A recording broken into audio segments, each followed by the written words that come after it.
आज श्रावण मास का पहला दिन है और हम आपको भगवान शिव की महाशिव पुराण की कथा आज से सुनाएंगे।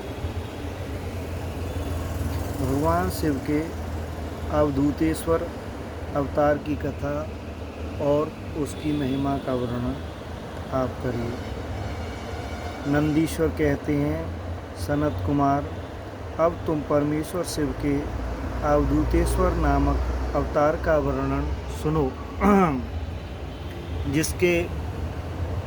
जिसने इंद्र के घमंड को चूर चूर कर दिया था।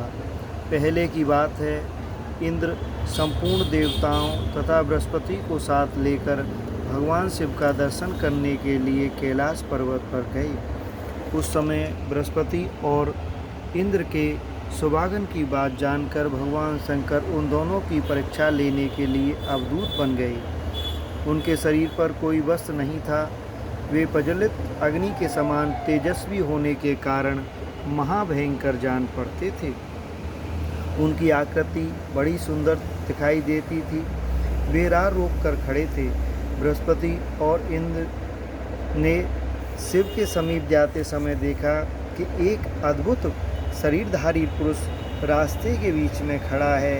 इंद्र को अपने अधिकार पर बड़ा गर्व था, इसलिए वह यह न जान सके कि ये साक्षात भगवान शंकर हैं। उन्होंने मार्ग में खड़े हुए पुरुष से पूछा, तुम कौन हो? इस नग्न अवधूत वेश में कहाँ से आए हो?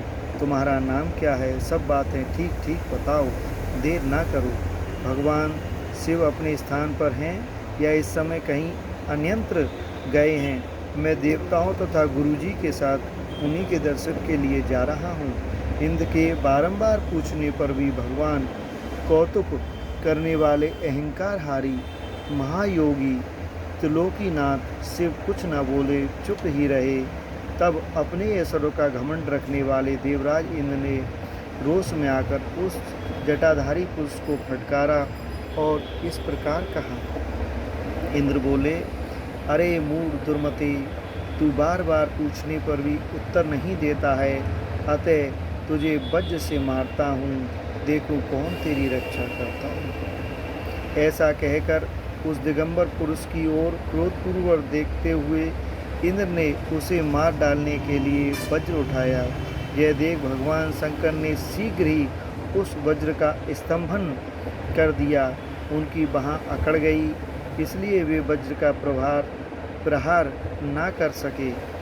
तदंतर वह पुरुष तत्काल ही क्रोध के कारण तेज से प्रज्वलित हो उठा, मानो इंद्र को जलाए देता हो। भुजाओं के स्तंभित हो जाने के कारण सचिपति इंद्र क्रोध से उस सर्प की भांति जलने लगे, जिसका पराक्रम मंत्र के बल से अवरुद्ध हो गया हो। बृहस्पति ने उस पुरुष को अपने तेज से प्रज्वलित होता देख तत्काल ही यह समझ लिया कि ये साक्षात भगवान हर हैं। फिर तो वे हाथ जोड़कर प्रणाम करके उनकी स्तुति करने लगे। स्तुति के पश्चात उन्होंने इंद्र को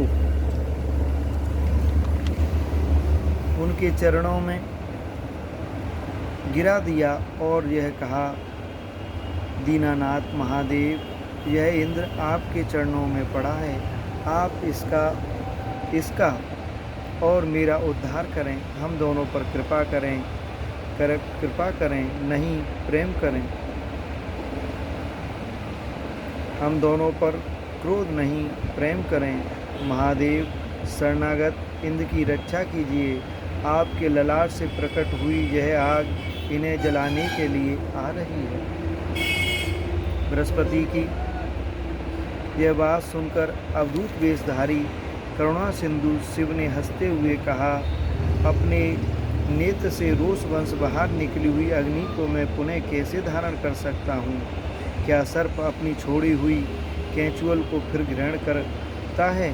बृहस्पति बोले, देव, भगवान भक्त सदा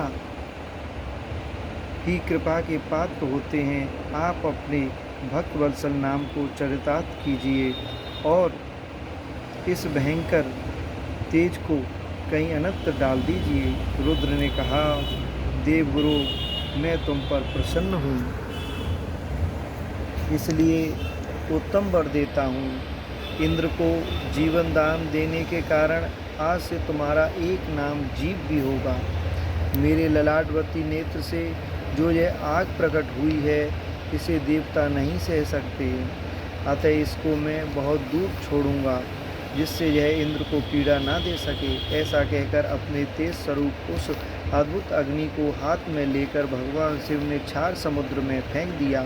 वहाँ फेंके जाते ही भगवान शिव का वह तेज तत्काल एक बालक के रूप में परिणत हो गया, जो सिंधु पुत्र जलंधर नाम से विख्यात हुआ। फिर देवताओं की प्रार्थना से भगवान शिव ने ही असुरों के स्वामी जलंधर का वध किया था। अवधूत रूप से ऐसी सुंदर लीला करके लोक कल्याणकारी शंकर वहाँ से अंतर्ध्यान हो गए।